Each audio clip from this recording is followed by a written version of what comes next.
Okay, it's time to commit. 2024 is the year for prioritizing yourself. Begin your new smile journey with Byte, and you could start seeing results in just 2 to 3 weeks. Just order your at-home impression kit today for only $14.95 at Byte.com. Byte Clear aligners are doctor-directed and delivered to your door. Treatment costs thousands less than braces. Plus, they offer financing options, accept eligible insurance, and you can pay with your HSA, FSA. Get 80% off your impression kit when you use code WONDERY at Byte.com. That's BYTE.com. Start your confidence journey today with Byte.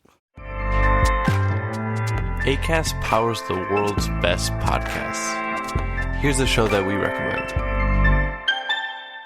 What is The Briefing Room? It's a behind-the-scenes look at how the criminal justice system works and the lives of the people within that system. If you love true crime, well, these are the real people who do the job every day of making sure justice is served. Hi, I'm Detective Dave. I'm Detective Dan. Together we have decades of experience in local law enforcement, a profession that we think is often misunderstood. So we're going to explore how to do it right, and we won't shy away from when it's done wrong. These are stories you'll hear nowhere else. Unique, frank, and unvarnished. From the team that brought you Small Town Dicks, this is The Briefing Room. Episode 1 drops on August 30th. We'll meet you in the briefing room. Acast helps creators launch, grow, and monetize their podcasts everywhere. Acast.com.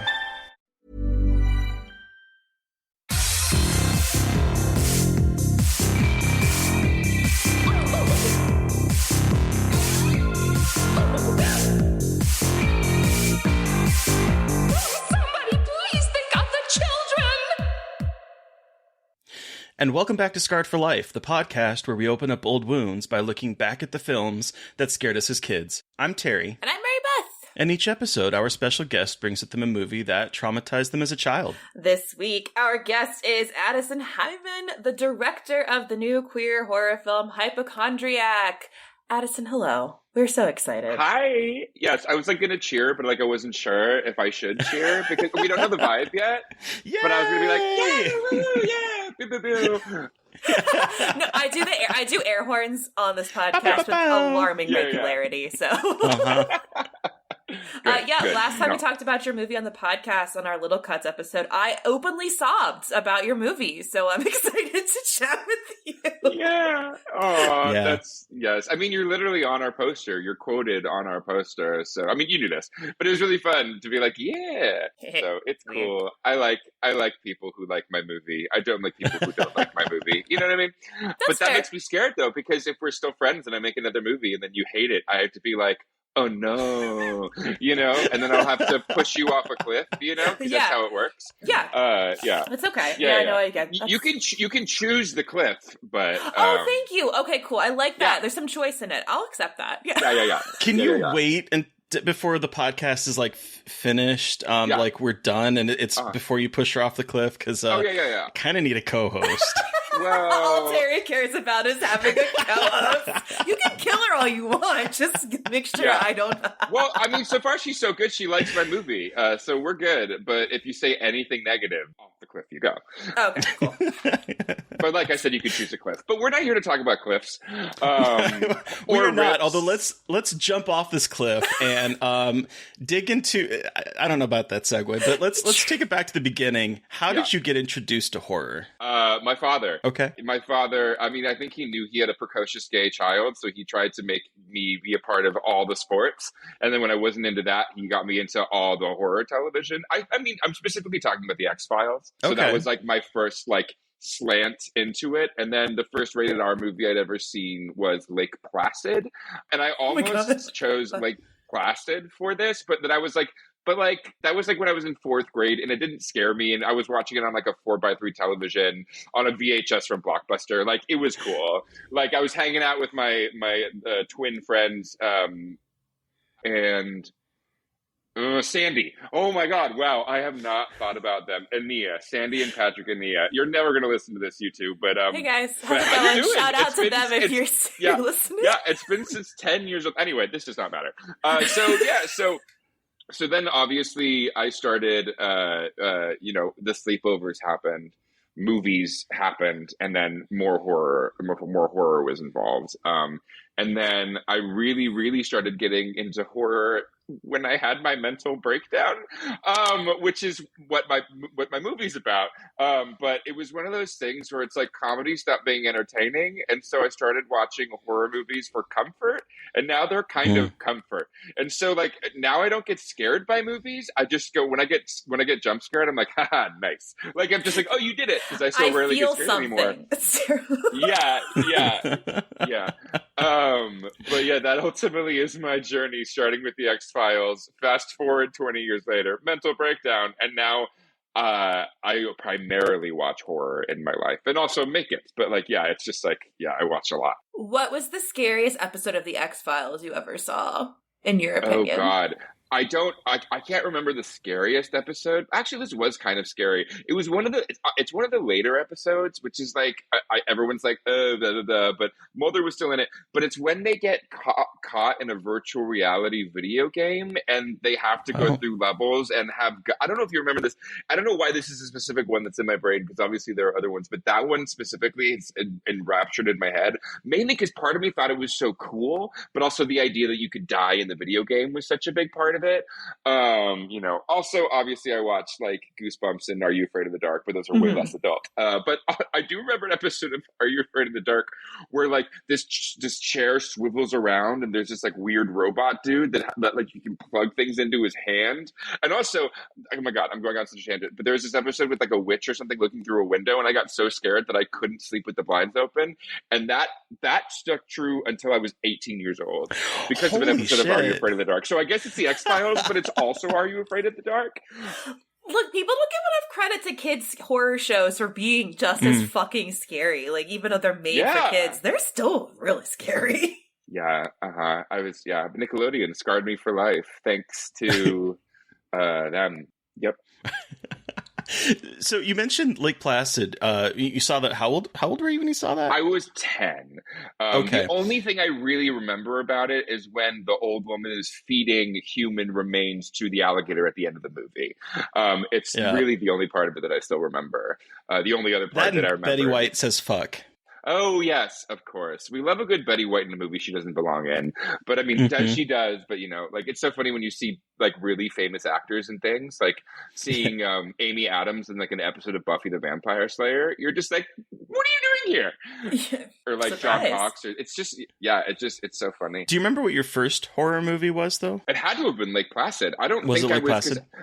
I don't remember seeing anything before then. I watched the TV shows, but that had to have been it. What was your first? What was your first horror movie? I look at it in two different ways. Like, my first horror movie was probably one Chucky. of the. Oh, sorry.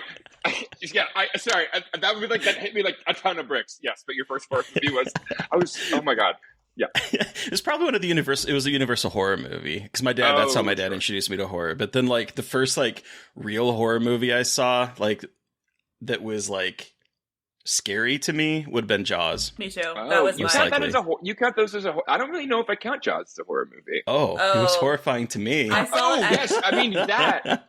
Oh yeah, for sure. But it's so funny because it's like, I don't know, because I did not grow up in, like, I don't have a reverence for old movies like other people do. It's hard to call that old 70s, but like I grew up on television. Like, it was Star Trek Voyager and X-Files and Buffy the Vampire Slayer. Truly. And then I didn't start getting into movies till I was in my 20s, which is I was a really huge TV nerd. And so by the time people were like, oh, you need to watch Jaws, and I'm just like, okay. And then I watched it and I'm like, okay, which is weird and people hate me for it. But like, obviously, like, I go back in time, like, watching The Thing is like one of my favorite horror movies of all time now. And that's one of the few that poked through for me. Jaws is a good movie. I'm not saying Jaws is not a good movie. I'm not trying to break your childhood hearts. I'm so sorry. No, like, I saw it at age 4, and I would not go in the ocean for multiple years. So, like, my God, I mean, like, we've talked about this before, but I thought, like, they were gonna come out of, like, the bathtub and the pool. Like Terry had the similar experience. Like, I lived in Alaska.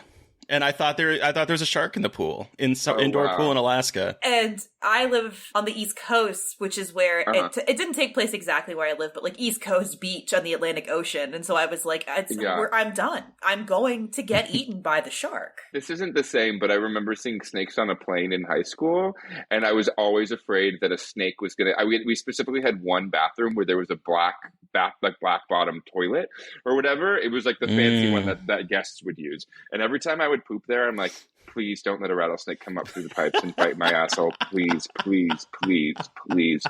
I also am still kind of afraid about, honestly, every time I sit on a toilet that's not my own. I'm like, please don't, like a scorpion, an eel, a spider, a rat. Oh yeah, I've seen too many stories of rats coming out of toilets, and I'm just like, I don't need that. Like, I'm not particularly scared of them, but when they're that close to my asshole, I am scared of them. Yeah. There's a lot of things that I'm scared of that I'm not scared of when it's not near my asshole. Like, but when they are, Context.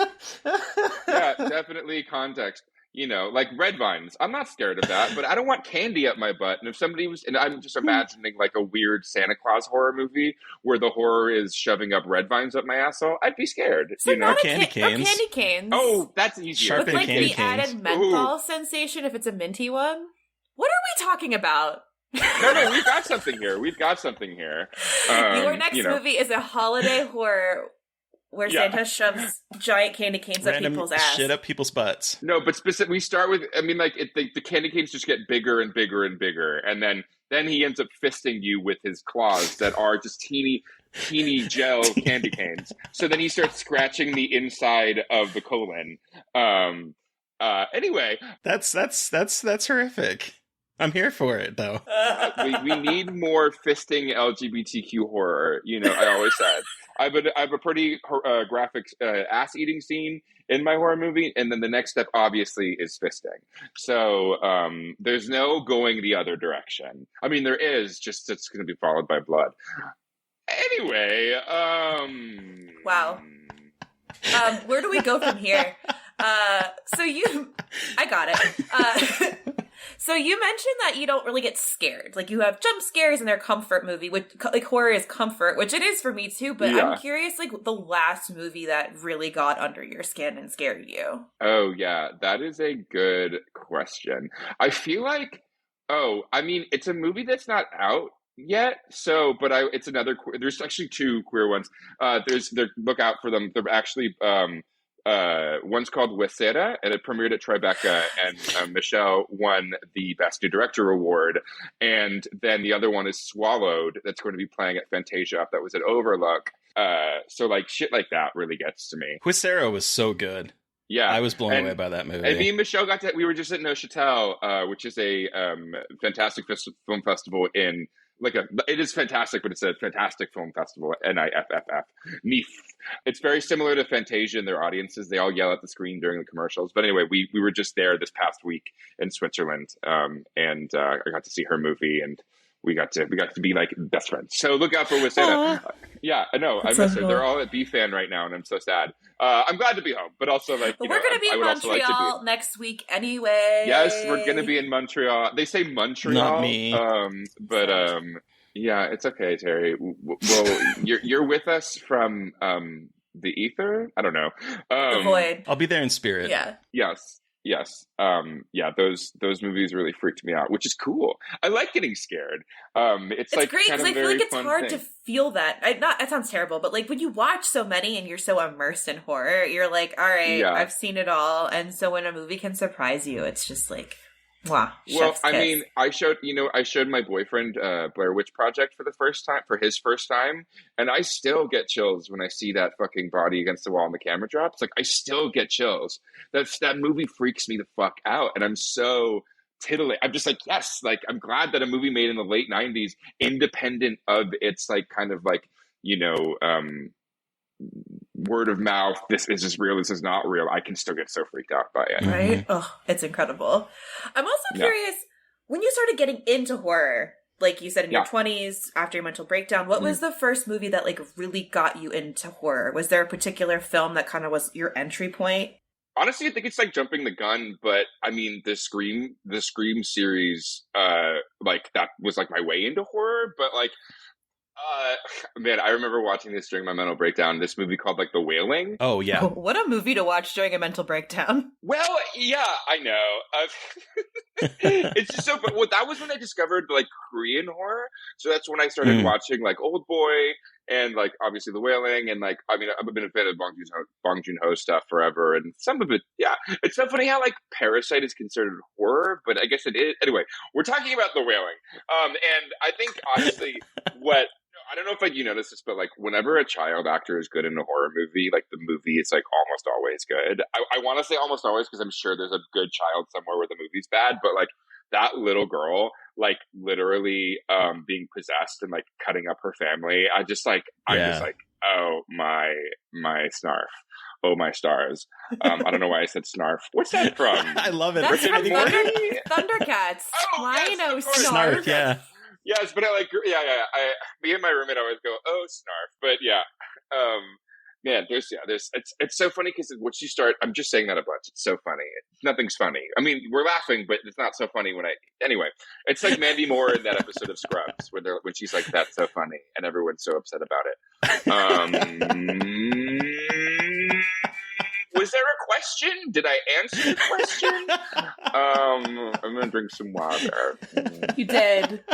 You did. Wow. Thank you. No problem. So we've talked about your mental breakdown. So let's talk about Hypochondriac, sure, which came out of your mental breakdown. Wow, look at that transition. Yes. We did it, Joe. We did it. Yes? We got there. Before we ask about the movie, can you give our listeners a little bit of a breakdown of what the movie is about? Yeah. So I'll give you the long version because there's a lot of moving parts. But basically, it's about a young potter whose name is Will, and he's gay, and it's based off of me. And so he's therefore attractive. He doesn't have a great mustache, but it's a decent mustache. Realize that this is a podcast. I have a good mustache, listeners. Anyway, your mustache is fantastic. It's a good mustache. Okay. Man, I wasn't looking for compliments, but let's be real, I'm always looking What if for we were just compliments. like, no, your mustache sucks? Like, what if we just said that I think I would just slam the computer shut. Interview over. Yeah, me and my boyfriend have this joke, and we do that to each other every so often when we're like far away and FaceTiming. We're just like, so we'll be like fake upset and just like fucking shut it down because this interview would be over. Because my being gay is like number 2 on my identity, but my mustache is number 1. So don't fuck with either of those identities, please. Anyway, my God, the synopsis. Okay, so I'll just do the short one because the long one will get me derailed. It's basically about a guy who starts losing functioning of his body and is haunted by a man in a wolf costume while his mother is leaving voicemails telling him not to trust his boyfriend. And so the confluence of the injury and losing himself with his arms and seeing the wolf and the mother's voicemails turn into a spiral of obsession that causes him to crack. And that's the movie. There's more to that, but that's the basis of it. And before you ask, yes, Donnie Darko, it was inspired.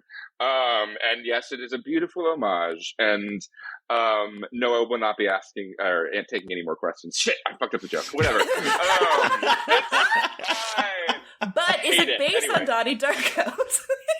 Not based on Donnie Darko. It's a lovely little homage. But no, I will say, like, I mean, part of the reason I really love that movie and why I homaged it is because you have, like, Patrick Swayze acting a fool and the substitute teacher being as she is, and Drew Barrymore just screaming, fuck! And at the same time, you have, like, Donnie on the bed with his mother, and he's like, how does it feel to have a wacko for a son? And she says it feels wonderful. And that's in the same movie. And I just love those kinds of tonal shifts within genre. It's my favorite thing, especially when dealing with mental illness, because, like, yes, there's horror. Yes, there's thriller. Yes, there's psychological aspects, but it's also funny and dramatic and weird and human and all over the place, because ultimately that's what mental breakdowns feel like. So that's more the tone of my movie. It's less like, oh God, and more just like, ha ha ha, oh no, please don't die, Addison. And I'd like to, I mean, I mention this every time I tell the movie. It's like, hey, this is based off my mental breakdown, but just so you know, I'm still here. And then he usually gets a big applause because they cheers for me for being still here, and I feel really good about myself. And then maybe I do a cartwheel, even though I don't do cartwheels. But just imagine that I do a cartwheel, and then they watch. I'm the imagining movie. right now, listeners. He just did a cartwheel, and it was thank you. fabulous. Yeah. It's really except every impressive. time I've tried to do a cartwheel, I just roll over and hurt myself. Anyway. So it's a miracle that you just pulled one off perfectly right now. Yeah, it is. That's what I'm hearing. It's a total miracle, especially with my scoliosis and bad lower back, which I'm suffering from right now. My back pain because of that cartwheel. Oh. This needs to end. This bit needs to end. So this is what. So that's basically what my movie's about. This is what you get when I have a Diet Coke right before something I have to record. I love it. Yeah. But okay, so what was it like then to make a movie based on your own mental breakdown? Like, how much of yourself did you put into this? Besides, obviously, like, all your mental energy and emotional energy, but like from your experience. Yeah. No, I mean, a large chunk of it, honestly. I'd say a little more than half, maybe even like 60 to 70%, depending on how. I mean, I didn't see a wolf. But all the voicemails that my mother was leaving me are transcribed in the movie. The scenes with my father are real. The scenes with the boyfriend are not necessarily real because there was a bunch of characters. I mean, characters. Friends. They're friends. They're not characters. They're friends. I have friends. I just didn't have a boyfriend at the time, so I kind of combined his character. All the doctor scenes are pretty... So, like, a lot of it. A large swath. I mean... But it's more of an emotional retelling than an accurate retelling because ultimately, just because it happened doesn't mean it's interesting. That my friends love to tell me that. They're like, your suffering doesn't matter, Addison. And I'm like, I know. Anyway, no, they didn't say it like that. I'm kidding. I have good friends. You gotta have friends that keep you grounded, bring you back to reality. No, honestly, no. But I mean, if I was going to really like find funding and have to do all this bullshit for like financing and stuff, I needed to have something interesting. And it turns out that like I didn't. There are some things that just weren't. But yeah, it's honestly it's like an emotional retelling. So a lot of what I wanted to capture was like the emotion of what it was like to crack rather than like the exact retelling. But funnily enough, a lot of that ended up in there anyway. I mean, this all makes sense to me because when I watched this movie out of South by, I think it was South by, wasn't it at South by? Is that where it premiered? That's where we premiered, yeah. So many festivals. I like hard time keeping them all straight. But I thought that was out of South by. And the thing that like really hit me was like how authentic it felt and how, I mean, without getting into spoilers, how it kind of subverts a lot of tropes we see in horror dealing with mental illness. And that was something that, like, by the end of the movie, I was crying. I was bawling. It just like really affected me in such a, I don't know, melancholic but hopeful way, like at the end. And I loved it. I love that feeling. I love getting that feeling. Any movie that can make me feel that way. Yeah, I really appreciate it. And I'm glad that, because it's funny because a lot of it is, it's like, it's almost always women and it's almost always, you're crazy, never mind, it's ghosts. Like, it's like, that's kind of the trope that we fall into a lot. And that's, I mean, that is the creation of the Scream Queen. I mean, like literally, not just in slashers, but, like Micah Monroe, in Watcher that just came out, or Micah Monroe in It Follows. It Follows, and those are both like pretty metaphorical and great. And I love that those movies exist. I felt like though, when I was going to talk about my own mental breakdown and my own mental illness, I felt to me the villain is, if the villain is his own mind and he can't break out of his own mind, it's almost like sleep paralysis. It's like you can see you want to move, but you can't because your mind is literally preventing you from moving. That to me is terrifying. So like, I was like, I'm not interested in telling you what really happened because ultimately what you're seeing is what he experienced. It doesn't really matter what happened. That's to me even more dangerous because I mean, that's how he ends up, severely burning his arms at one point because he literally thinks there's a child in a hot, clay furnace, and like things like so like, but you wouldn't know that because that's not what you were experiencing, what you were seeing, because you were just experiencing things through his lens.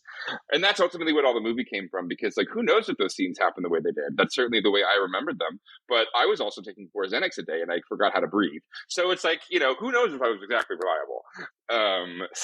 So it's funny, the longer we talk about my mental breakdown, the deeper I can go into like kind of the horrific shit that I like usually don't say. But like, you know, it's like, oh yeah, my arms, but I also lost functioning of my leg. I also lost sight in one of my eyes. Like, you know, man, there's so much. Anyway, I won't do that. Maybe in casual conversation, but it's just funny to like, you start remembering things and you're just like, oh yeah, there was that, you know, cause like there was a time where I couldn't masturbate and my arms were in so much pain. So I had to order a fleshlight, and I was on antidepressants, so I couldn't come. And then I was just fucking a fleshlight in the shower for an hour, literally skinning my penis. Not to get too graphic, but I did. No, it's funny. It is the saddest things the saddest and funniest things I've ever heard. Like, not to make light of it, but it's so funny. No. The antidepressant, that vibe of like not being able to be aroused on antidepressants is just like, it's just the way of like, I feel like no one talks about like that millennial mental illness aspect, but like we've all been there. I feel like, again, not to get TMI, but like it's real. Like it's so real. I mean, and that's like, that just. I didn't come out till later in life. I didn't come out until later in life. I came out when I was 30, and at the same time that I was coming out, I started taking antidepressants. And so that whole thing of like finally embracing your sexuality, but also being like, I feel nothing, is like, that's a horrible experience. Well, it's just like a constant balance, because like just because you're medicated doesn't mean you're fixed, and like therapy is also involved. And you know, like I've been on antidepressants for a while now, so I feel like I figured out how to both be sexually intimate and fix my brain, because ultimately, like if I had a priority, it's my brain, not my coming, not my shooting white liquid over places. Anyway, listen,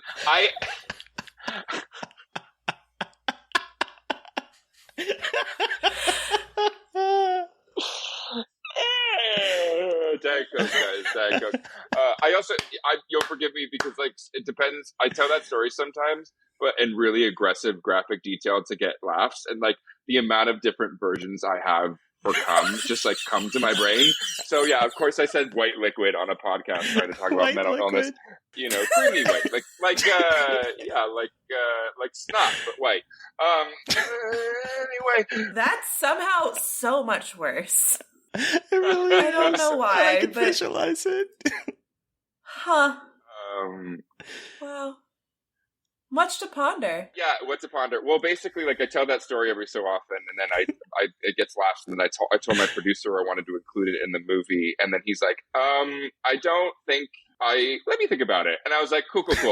And then like the next day he gets back to me, he's like, I'm sorry, Addison, I just don't think you should fuck a flashlight. And I was like, flashlight? What? And then I went back in my text and saw that flashlight had autocorrected the flashlight. And he was imagining some like Lars von Trier Antichrist things, like coming blood, cutting off just like shoving like broken batteries on your cock. Can you imagine? Maybe I should put it in my next movie, but I'm not that gross in my stuff. Yeah. Man, I'm not a gore person. I mean, like I do like gore, but I mean like movies that the gore is the point.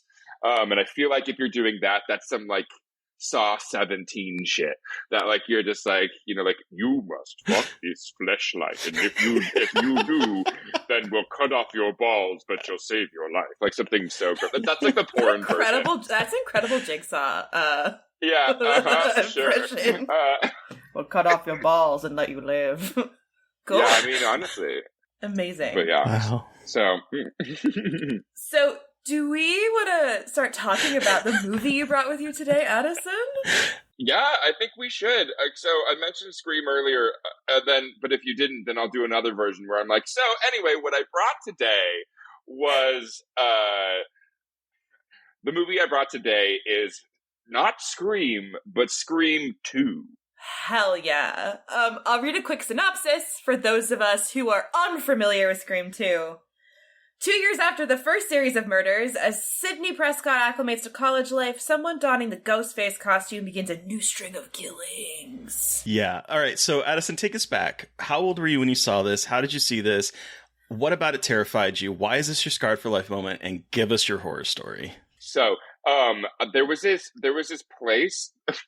There's so many things about this place in 6th grade at my friend's place. I won't say who it is because there's other parts of the story that make him look bad, and I don't want to do that to him. But we used to have sleepovers there, and usually when his parents would go to bed around 10:30, 11, we would watch the Cinemax channel and take turns in the bathroom masturbating. And then every so often we would also, I would sleep in his bunk bed and we would tell each other sexual stories. This has nothing to do with Scream 2, but let me just setting the era context, of I feel like I'm excited to see how this context builds into Scream 2. Yeah. So we would, but his parents were like, no holds barred, you can do whatever the fuck you wanted. His mom smoked cigarettes, it was cool. And like, I just remember one time, like, we were making fun of Drumline, the Nick Cannon movie, and then she yelled at us because she was so into the movie. But again, not important. So anyway, so we watched so we put on Scream 2. I'm not a big horror person at the time. I get really scared by them.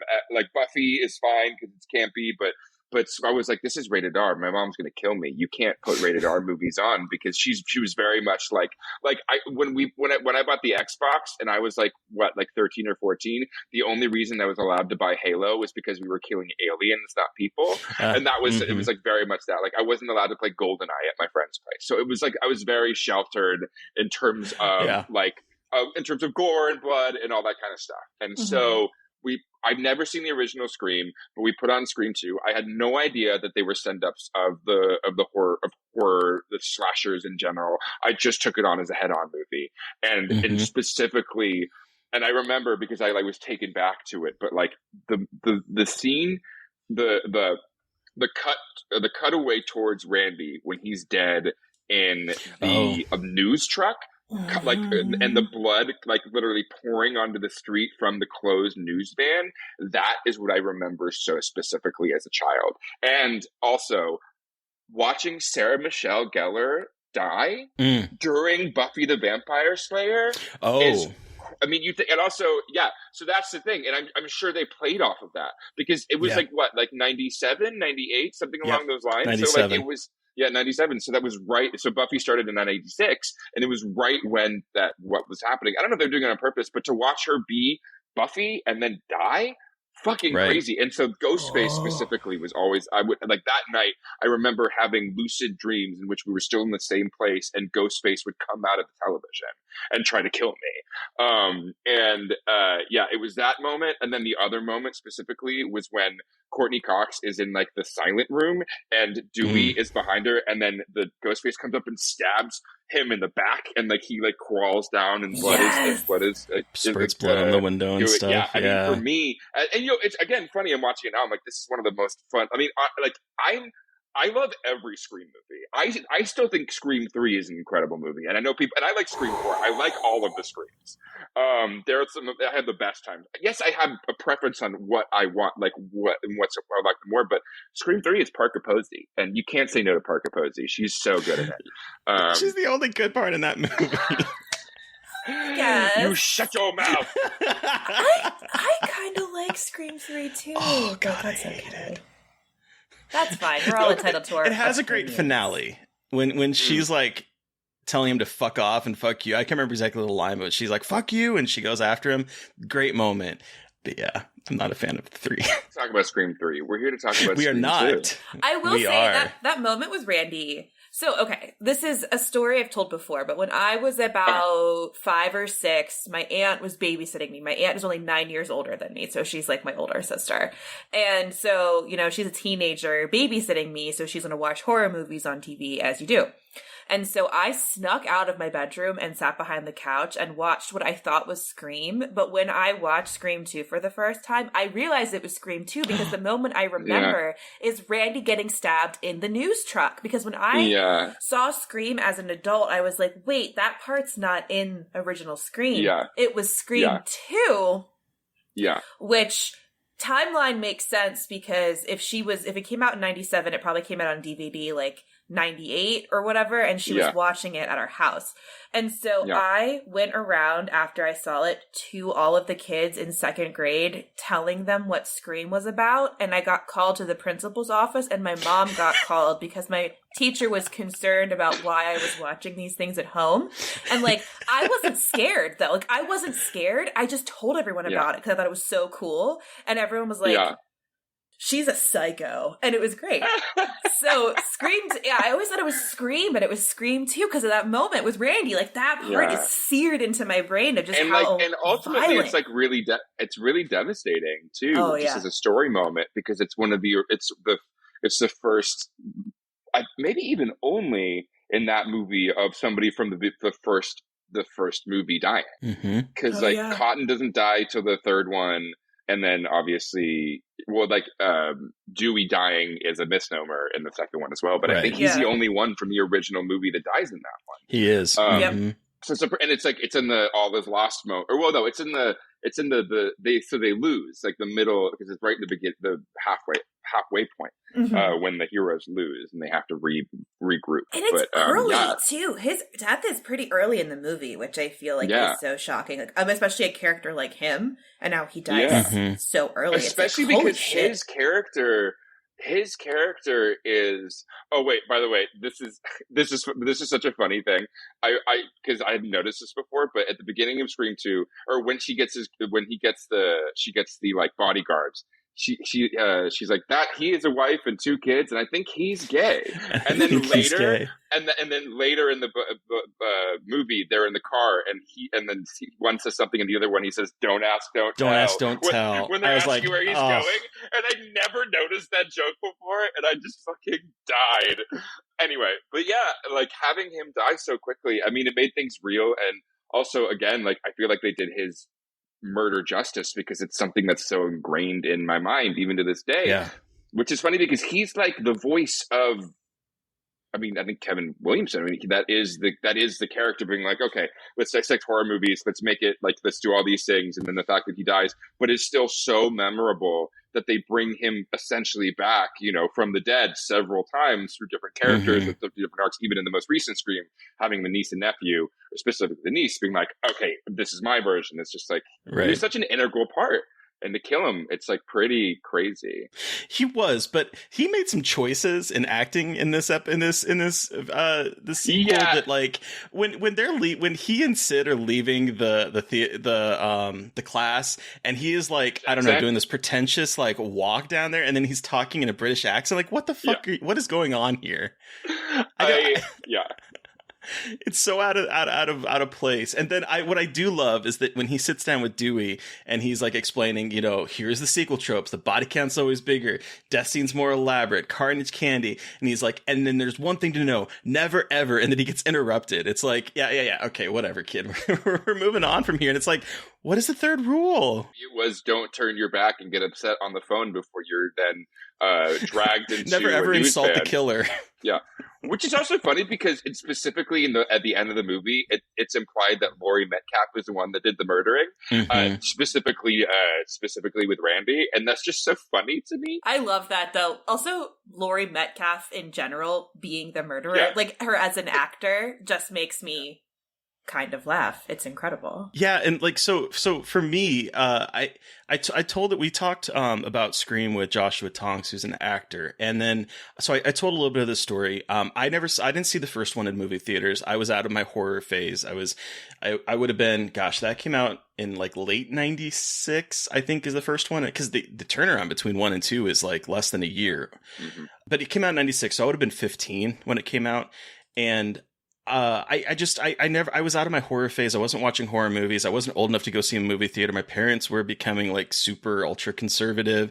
So like I didn't get a chance to see it. And I remember people coming after Christmas break and kind of spoiling the Scream movie about like how bloody it was, and her organs are everywhere, and there's just so much blood and all that stuff. And I just remember thinking, oh my God, this sounds like a snuff film. This sounds horrible.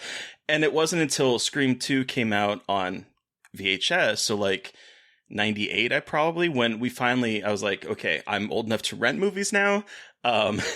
So like I'm gonna sit down, I'm gonna watch these with my friends, and we watched the first one and the second one back to back.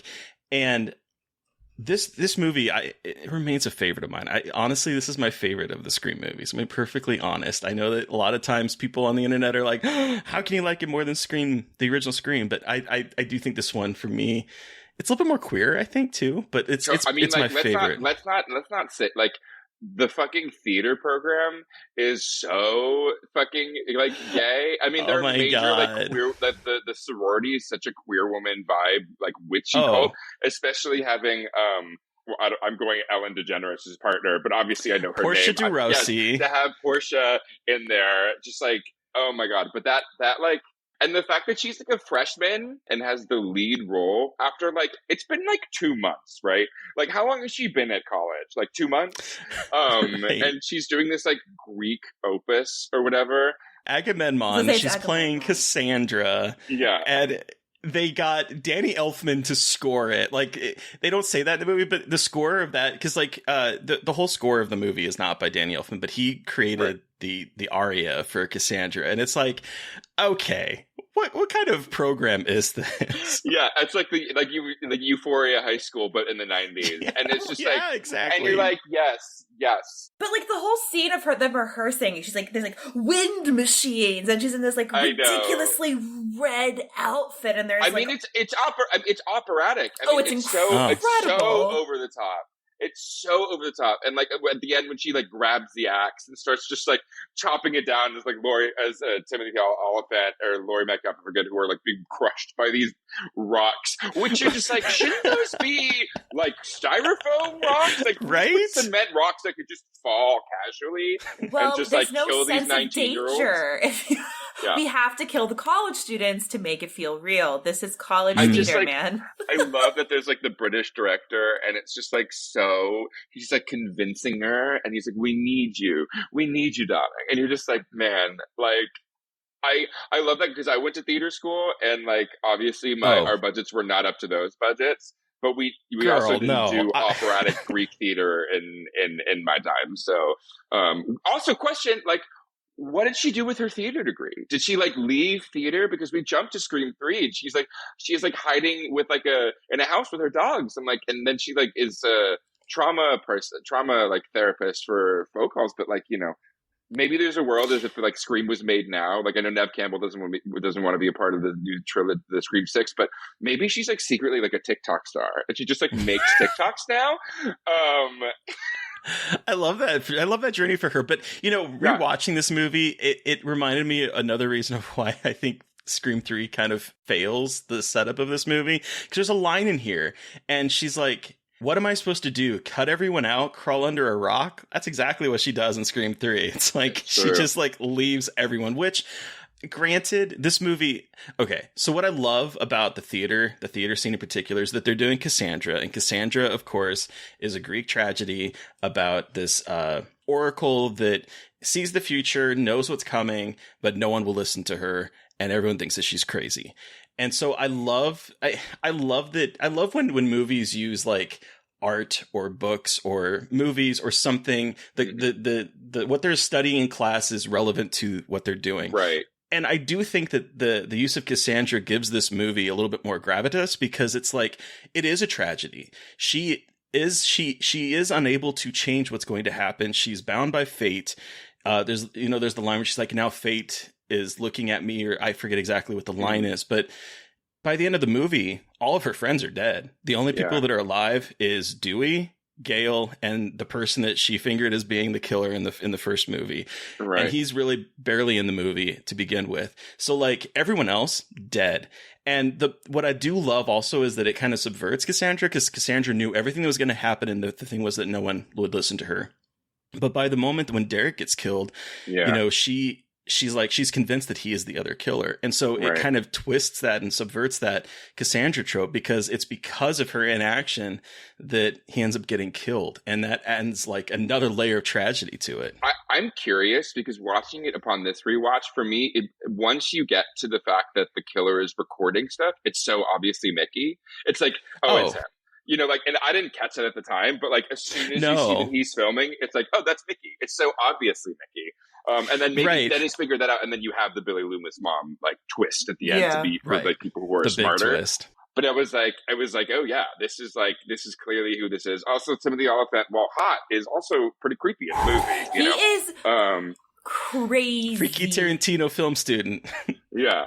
God. It's like, but maybe they made him too obviously the killer, so maybe that would be like the twist or whatever. But yeah, also Joshua Jackson's in it too in that beginning scene I know. with Buffy. It's like all these like 90s. Yeah, he's in it for a second. He's not even really a part of it. He's just there. That's right. My closeted ass loved this movie because I had a huge crush on Randy, and you have Timothy Oliphant, who like a few years later would be a sex god in Go. I don't know if you've ever seen Go. Oh my God, he is like writing it down. He is a shirtless drug dealer with a Santa hat on in throughout most of the movie, and he is. Whew, he for got me, it really was like hot. seeing him again in The Mandalorian pop out with that salt and pepper. I was like, damn, you still can get it. Good for you, man. He has been hot in every single stage of his life. Yeah, when he was in what was it, Santa Clarita Diet? Like, yeah. I mean, Deadwood. He's his whole career. I've been a Timmy fan. Mm-hmm. So we haven't talked about the cold open, which is no. I mean, I don't know how it ranks for you guys in cold opens, but Jesus, it's an incredible open. I totally forgot about that. That's another part that really freaks me out is seeing Jada.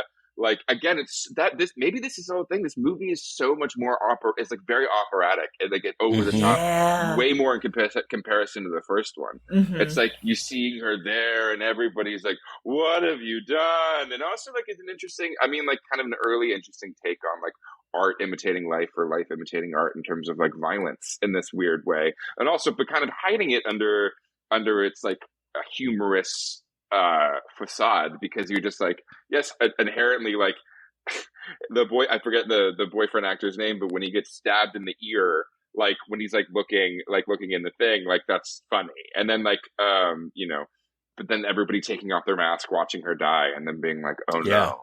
Something the howl she makes when she's up on stage, that is like lingered in my mind. Face, like projected on her face, and she's wailing in front of everyone, like holding her stomach. It's harrowing, that part. Yeah. Also, I love that Heather Graham is like the Drew Barrymore. I don't know how famous she was at the time, but I wonder, like, it's like their casting is so smart. I feel like that was very deliberate as well. But I'm curious when Heather Graham started getting really famous or was really well known. She was in Austin Powers 2 after. Okay. Yeah, I was that was after. That's how I knew about her. It was Austin Powers 2, which is terrible. Well, it's so funny because like I watched all 3 Austin Powers on acid at the very beginning of the pandemic when we were in Joshua Tree, like kind of still in lockdown. And it was just so funny how every time we would go back to it, I was like, why? I was like, why are we still watching this? But it was me. I was the reason, because I kept pressing play. But it's funny when you watch her. I know we're talking about speaking of sequels, but like she's so done with Austin Powers 2 when she's in the movie, and you could tell, but in a fun way, because every time like Austin Powers is trying to like joke, she's like, ha ha ha ha. Okay, anyway. No, how did I get forced into this? Yeah, how did I get here? I didn't know that Heather was in Twin Peaks. Yes, she was in Twin Peaks. She was in Twin Peaks, and she's also in Boogie Nights before. So that Boogie Nights is a big one. Roller Girl. The Roller Girl and Boogie Nights, which is 97. So I feel like she was one of those people that people like were aware of as like an up and coming like star, I think, at that time period. Wow. Yeah. Weird. But then Tori Spelling is Sydney, which is such a funny callback because did she? Oh yeah, wait, say what's the callback? Because in Scream, Sydney was like, yeah, in the movie they would probably cast Tori Spelling as me. I didn't even think about that. That's such a perfect casting, and how game for Tori Spelling be doing that, because let's be honest, Tori Spelling was not the greatest of an actress, and so the fact that like that is like, she's not. It was like she was on 90210 because her family was the producer, director, writer, something. Yes, the nepotism babies. And that's the reason she was in it. So like the fact that she was game enough to like be made fun of at Scream and then come in and play Sid, it's just I had like so much more respect. But I love and Luke Wilson as Billy. I know, that's so funny. To me, it's like Jennifer Beal in BoJack Horseman. But I don't know if you watched BoJack. Who is she in BoJack? She was Jennifer Beal. She played the same. She played herself. Oh, the same. Oh, okay. Yeah, and she kept being like, yeah, I just created this new fragrance B list. like B-list, like B-list as in Jessica Biel, Jessica Biel, Jennifer Biel. Oh my God, my brain. Yeah, B-list, as in Jessica Biel. I think we're saying the same thing. Is the joke? But like anyway, like, I appreciate actors who are game for that kind of thing. So, but she wasn't in the third one, right? As Sydney, it was. Oh no, my brain farts. Brittle Bones girl, or was she? Hollow Bones. Oh my God! From 30 Rock? It was 30 Rock. Hollow Bones. What is I have Hollow Emily Bones. Mortimer? Emily Mortimer. Oh, that's. I was like, Hollow Bones. Ow.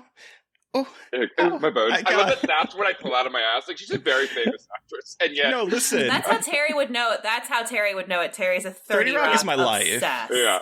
I have seen the show like dozens upon dozens of times. I can I will just randomly bring up 30 Rock in conversation. So the fact that you went there just makes my heart happy. Oh, that's so fun. Oh man, I thought of another terrifying moment in Scream 2 is when the one of the guards is like pulls through the head, like in the car crash scene, which is like very, and just like that was actually one of my favorite parts of the beginning. I love when horror like has like a very cool like casual beginning, and then all of a sudden there's like a major violent death, and that's what happened in the Descent, because that's how they died. The poles going up. So that is all. Oh, whenever I'm on a freeway and I see those fucking iron rods, I'm like, for the love of God, do not Final Destination my ass right now. I do not. But then they have to crawl through the front in order to pull past them, and then her friend gets her throat slit. It's just like, I mean, it's a little, you have to buy into, but you're like, you could have just like removed, like you could have done that. Like that was very like, when you're Sidney Prescott at that level, like you could have easily just been like, boop, boop. That's what I was thinking. But that part scared the shit out of me when I watched this recently. Like so the first time I watched this all the way through, it was last year, which is embarrassing. But I watched it like last year all the way through for the first time, and that part, like I was sweating. I was like, Jesus Christ, these movies are so good. Like they're horror comedies, but they're so scary. Like they really do make these scary moments. Yes, that's why they work. And the irony is, I saw Scary Movie before I saw Scream. Me too. Which is such a weird. So did I. It's such a weird thing. So like I didn't know, but then the irony of realizing later that Scary Movie is literally a spoof of a spoof.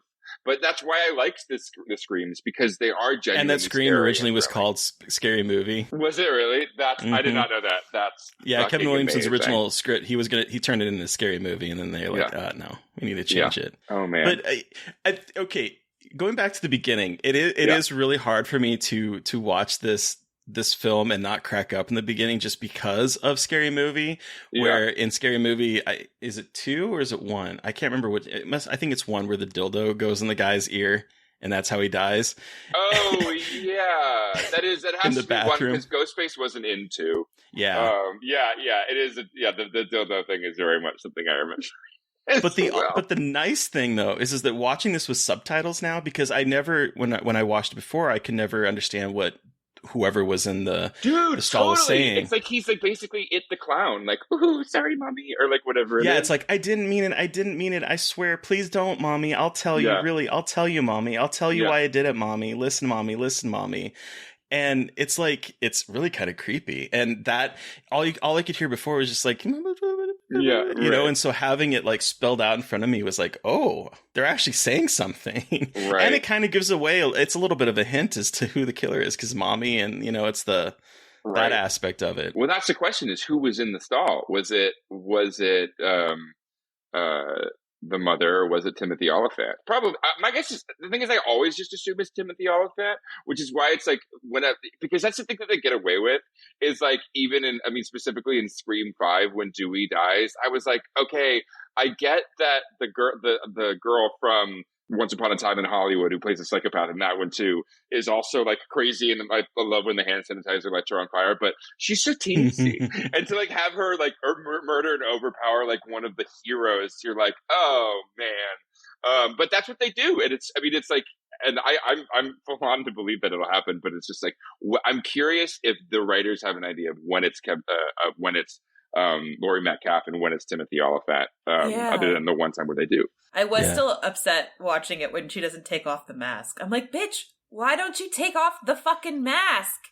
Just do it. We could have It's right saved in so front. much time. We really could have saved so much. If she fucking hadn't time. honked the damn horn. Oh, yeah, that's how they do it. But it's also funny because it's like, I'm assuming that's Timothy Oliphant in that car. Yeah, because when they see him, he has like a bruise on his forehead from where. Yes. Oh, And then okay. he could have removed the mask, and they could have dealt with that there, and then like think that, and they're like, oh shit, there's two ghost faces. It still could have been that. But I mean, I'm not trying to rewrite Brilliance. I'm just like, there is a way in which it could continue, even knowing that Timmy was the killer. Then you have that giant operatic moment where he's just like, well, Jerry O'Connell is like crucified, kind of. I know. And then Timothy Oliphant kind of gets shirtless?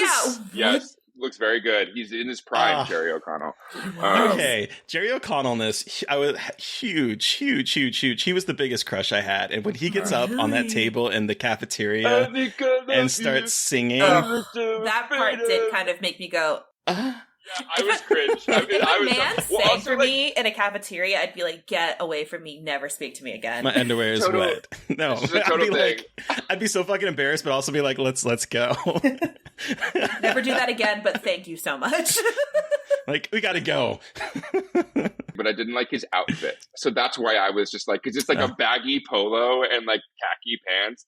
Very 1997 and very fraternity 1997. Yes. So that's why when he was in his boxers and shirtless and like covered in ropes. And this is my question. The red markings on his body, is that lipstick? I tried to look closer this time, and I was like, part of me thinks there were like knife wounds. Like it went that far in terms of the fraternity hazing.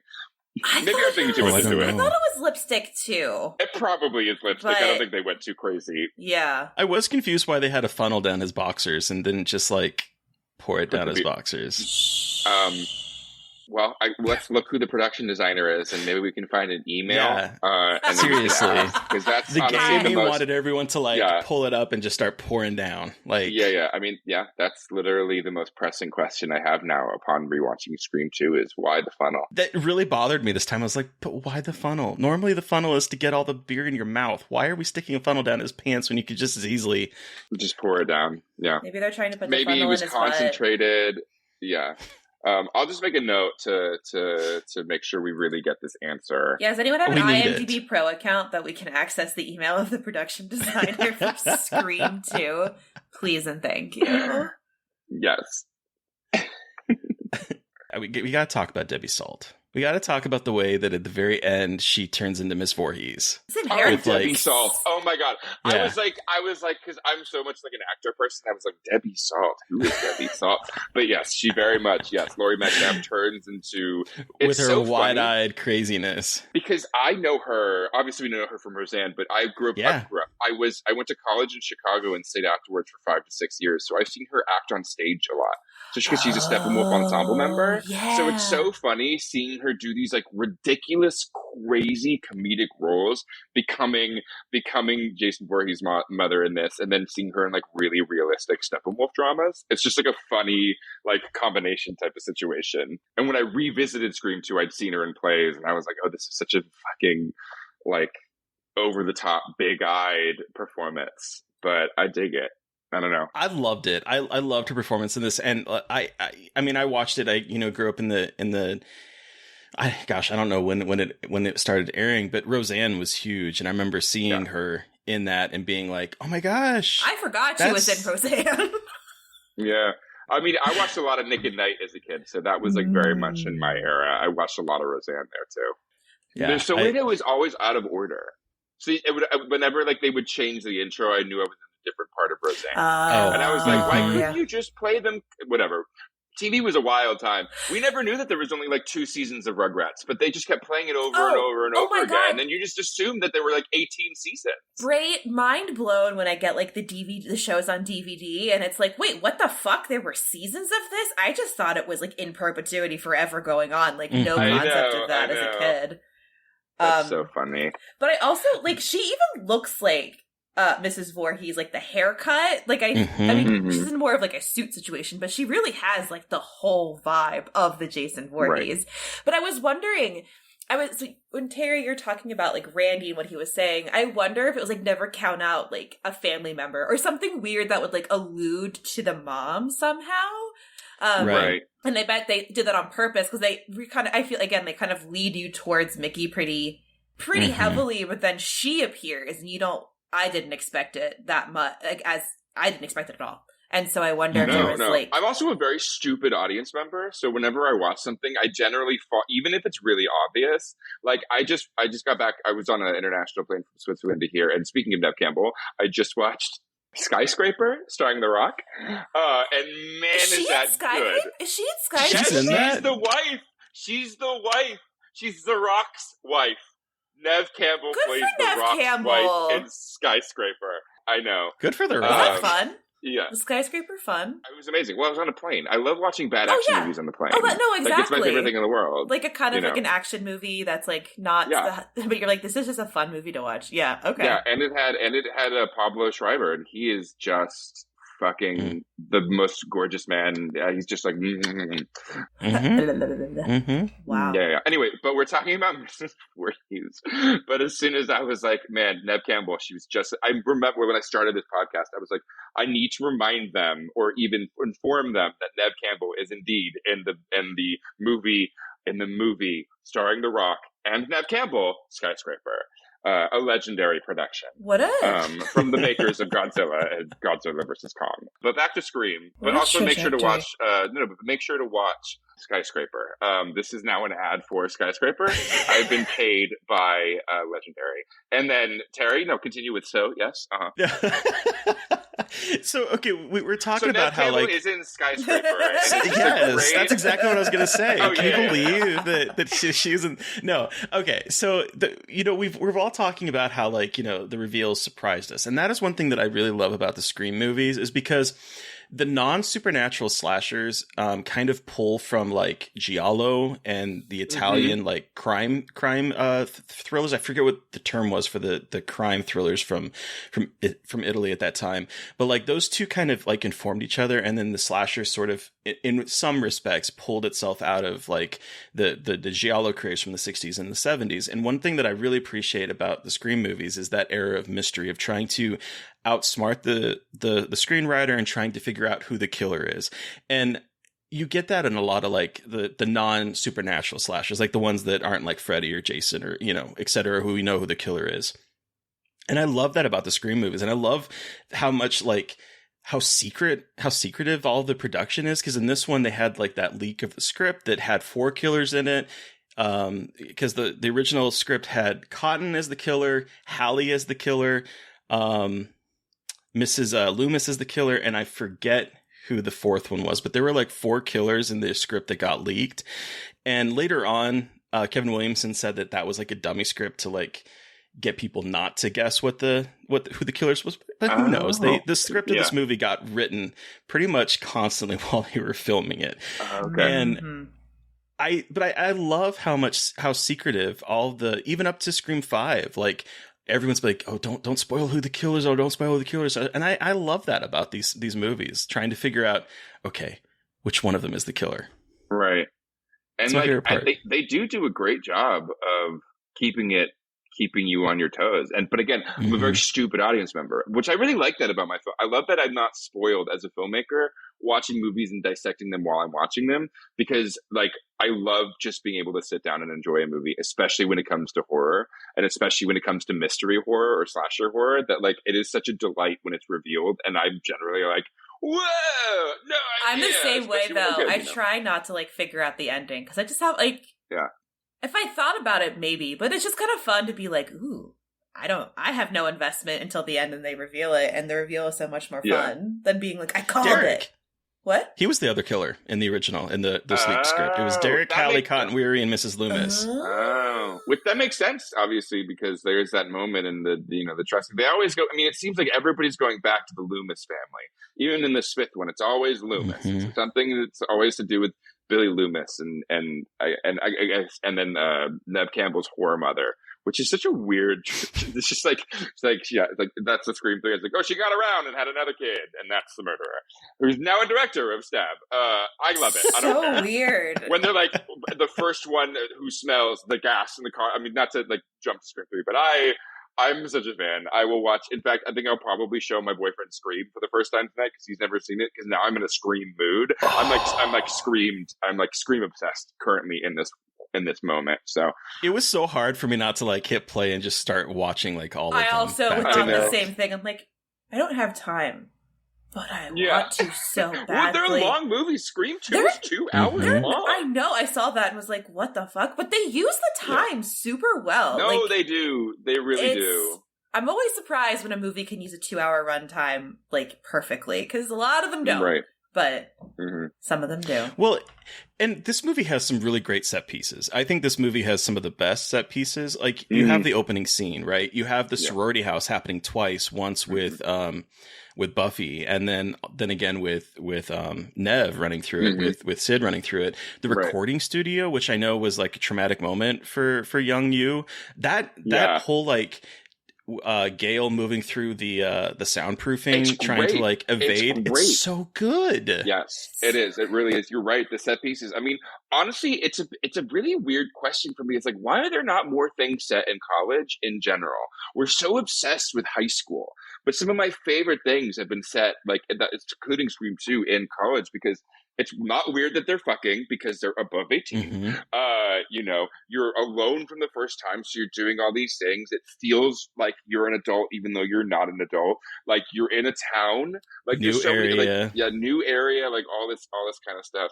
Oh, do we know where this college is supposed to be set? Like, that was my question. Windsor College. I'm curious. So expensive, so gothic. The dorms. Girl, the dorms. Her L-shaped room. Well, that was like, they did that in maybe even homage to it, but they did that in Cabin in the Woods too, where like the college dorms are so ridiculously huge. Right. Oh, the redheads. I think it even might have been the redhead's her college dorm room looks exactly huge. like that. Huh. Yeah, that just came to me right now because I remember it might even been the same, but maybe not. That. You're right. I mean, especially specifically of specific set pieces. You have the theater set that they had to build for this as well. Yeah. Okay, so I have to know which one is your favorite? What Scream is your favorite? What is your ranking? Ooh, shit. Okay. Scream top. Scream 2, Scream 5, Scream 3, Scream 4. Wow. But I love them all. Yeah. But I really do love them all. And I really like it's so funny because even in Scream 4, I didn't realize that they were making a joke when the guy's like, "Oh no, I'm gay," and then the guy's like, "Huh?" And then he's like, "That's got to count for something, right?" And he gets stabbed. I thought that was him actually coming out. And I was so devastated that they killed the gay person. Turns out that was a joke. It's like when I miss things like in Pan's Labyrinth. I really thought that she went to the other world. I didn't know that was in her imagination. And then when I was told that, I was so devastated and chose not to think that anyway, because I didn't want to think that the girl didn't find her way. Okay, but like in Pan's Labyrinth, like there's multiple ways of like reading it. You could read it as literal that she literally goes to a fantasy world. It's a little bit happier of an ending if you look at it that way. It changes the entire intent of the movie, but you could.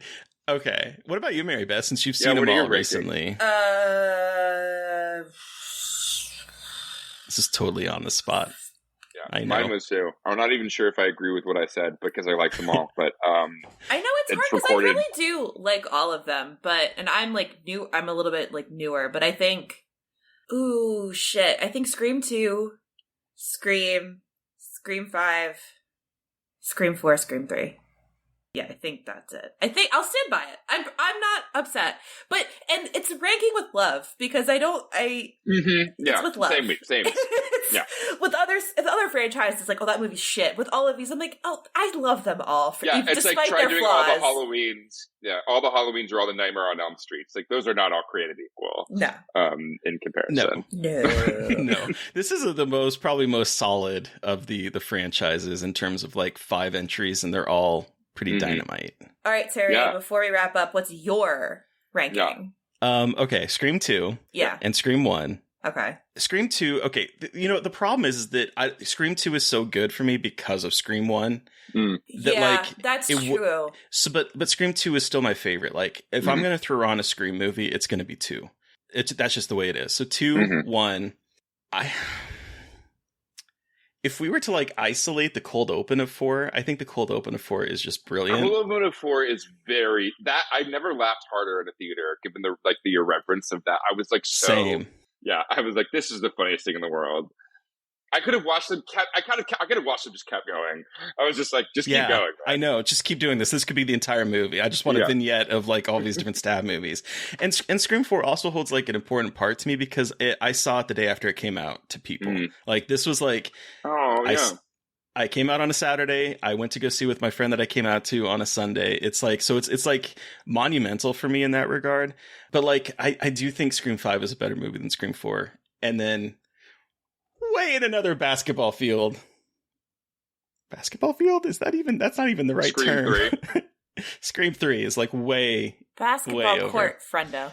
Shh. I know you're gay and not into sports, but well, I think the best way to probably talk about that is like the other 4 are varsity, and like you're in the JV leagues or even the freshman league or like Major League Baseball, minor league baseball. Elementary school. You're learning. You're learning. She's vicious. I do not like 3. Vicious.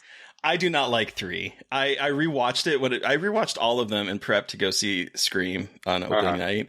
And oh god, 3 was such a chore for me to get cream. through. It's not Scream. It's 5 cream. You know that age old easy joke. It's 5 cream. I forgot about that. I fucking forgot about that. 5 cream. 5 cream. Okay. So, all right. So now as an adult, rewatching this movie, is it still as terrifying as when you first saw it? No, but I do I will say the one part that like took me back to me as a child was the unveiling of Randy dying.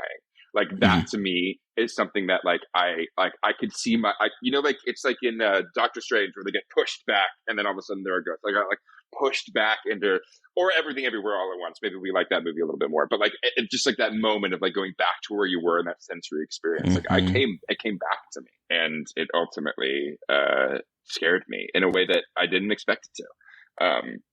Because I've seen Scream 2 like so many times since then. So to come back to it and even get newer things upon rewatching, especially the Don't Ask, Don't Tell joke. I like, to me, that's like one of the funniest little just throwaways that I will take with me now, being like, that was hilarious. But yeah, I mean, that moment has definitely scared me. Hell yeah.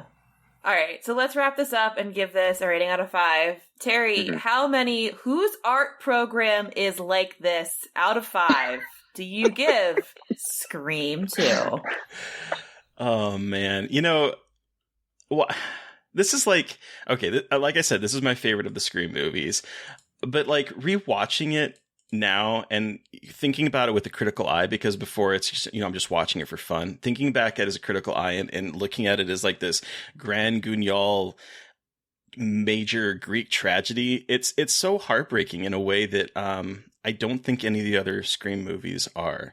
The way that the movie ends with Nev just like losing everyone close to her and being unable to stop any of it is so heartbreaking to me watching it now, but also seeing Gale's like growth in this, because and that's again why I think this movie for me is better than the first movie, but requires the first movie, because at the very end of Scream, she's a reporter. She's grabbing her thing and she's like, I'm the first on the scene. I'm going to give you guys all the details. And by the end of this movie, once she realizes that Dewey is alive, she's like, fuck this. And she gets in the back seat of the ambulance and goes off with him, whereas she left him before. And that is like, whew. It makes me emotional, just like seeing that character growth for both of them in this season. I feel really bad. Yeah. Like, you're just like, oh, man. And so for me, this movie, this movie's 5. It's 5. Whose art program is like that out of 5 for me? I think this movie is a classic. I think it's as perfect as a slasher could be. What about you, Mary Beth? So I'm gonna give it 4.5. Crazy ass theater programs with too much money. So like 4, and then 1 whose budget was halved, but it could still do better than any other college drama department I've ever seen. All the reasons you said, I like it. like a smidge better than Scream, but again, Terry, like you said, it's because they exist in like this relationship. It's like it wouldn't be good without it, and it's just always so impressive to me when a second movie can be so good. And it's not like it's like super rare necessarily, but it's not common either, and so it's always so refreshing to watch a sequel and you're like, holy shit, like they really are building and making this world and this mythos so fascinating, which I think a lot of slashers are, like the big ones are supernatural. Like I know Halloween isn't supernatural, but it becomes supernatural and there's like a supernatural quality to it, but Ghostface can get his shit wrecked constantly. In fact, he does. Oh, yeah. He does. He or she, yeah. Just watching them eat shit is so entertaining to me. But it's amazing though, because it's like there isn't this there's a vulnerability to them. So you're like, these really are people who can get their asses whooped. And like, that's so clear in this one, especially with the scene where she's crawling out of the window. And I just love like the humanity they really do put into the slasher and the way that they can change it out. Like you don't need to build into this weird mythos, but you can change out who the killers are, and it's so much easier. And I don't know, so Scream 2 really shows how you can use that formula to really make something special. And so I'm going to go to 4.5. Addison, you have the final word. What arts program is like this out of 5 do you give Scream 2? I guess I'm going to go with 4.75 out of 5. Let's say that drama department got a little more of an endowment and now has 75% of the budget, so it can keep up with it. Honestly, y'all, I think you might be convincing me that Scream 2 is the most superior film of all time, because thinking about it, you're right, they are in tandem between Scream 1 and Scream 2. Scream 2 can't exist without Scream 1. But Terry, what you were talking about with like the amount of empathy that you have and the amount of the operatic sense of the entire movie kind of based in this like kind of operatic classical theater style umbrella versus like Scream being very much like just like a high school slasher that's very much elevated its own self and commented on the fact that it was elevating itself and then did it. It's like, it's such a, and like it's unheard of, you know, especially when it comes to how much you can, you know, cycle through the amount of layers that the Screams have that are so deliberately built in to not only like send up the genre, but to make fun of itself, to say that they're making high art and that it's good, and also to achieve it at the same time. I mean, it's up there with, this is such a weird comparison, but it's up there with Elle Fanning in Super 8, when she's like doing the monologue and those kids look back and she was like, how was that? And they're like, whoa. It's like, that's like, in terms of, it's like that level of impressive, how much they're able to both comment on themselves and then still be a wildly entertaining slasher, say something, and like you said, have it be devastating, have Gail grow as a character, have Dewey almost die again, have Neve literally have someone die and it's her fault because she didn't trust her boy because of her trauma. Like there's so many layers in that could only exist predicated off of the original, but also like it stands on its own and is independent of its own and exists as its own on its own terms. Yeah. Well, and let's also not ignore the fact that Scream came out December 20th of 1996. Scream 2 came out December 12th of 1997. Less than a year turnaround, and you write a script that is being rewritten all the way up to filming. Yeah. And it's this good? Like that's really a modern miracle. No, it's really impressive. Yeah. But yeah, so anyway, thank you so much, Addison, for bringing Scream 2 to us and just like allowing me to like think about it more critically than just enjoying it as a slasher. No, I agree. Thank you. Yeah. Where can our listeners find you, and what do you have that you can talk about? Yeah, listeners, I'm mostly on Instagram. I only use Twitter to doom scroll. But if you want to find me on Instagram, you can find me at AddieBear5, Addie with a Y. You can also follow hypochondriac.film. And I hope you check out my movie, my first feature, Hypochondriac, released in select theaters July 29th and on demand everywhere in North America on August 4th. And that's what I got for you. Hooray! Yay! So listeners, you've heard from us. We want to hear from you. What was your experience with Scream 2? Send us an email at scarredforlifepodcast@gmail.com or reach out to us directly on Twitter. I am at MB McAndrews. And I'm at Gaily Dreadful. And of course, don't forget to follow the podcast on Twitter at Scarred Podcast. And please don't forget to review, rate, and subscribe. Thank you to Eric Power for our artwork. Thank you to Sean Keller for our music. Thank you everyone for listening. Please stay safe out there, but most importantly, stay creepy. And until next time. Won't somebody please think of the children?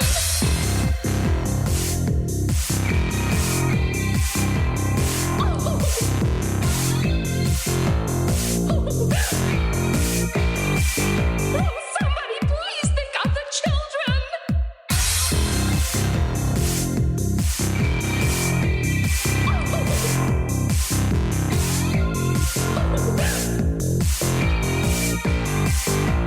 Somebody please think of the children!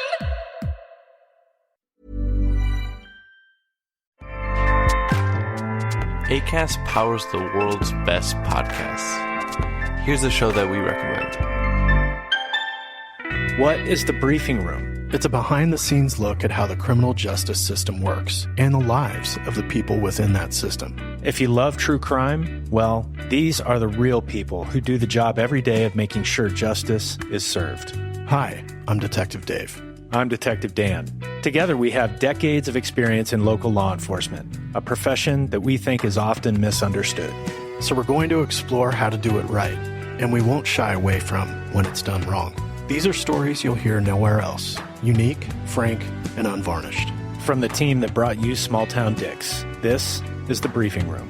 Episode 1 drops on August 30th. We'll meet you in the briefing room. Acast helps creators launch, grow, and monetize their podcasts everywhere. Acast.com.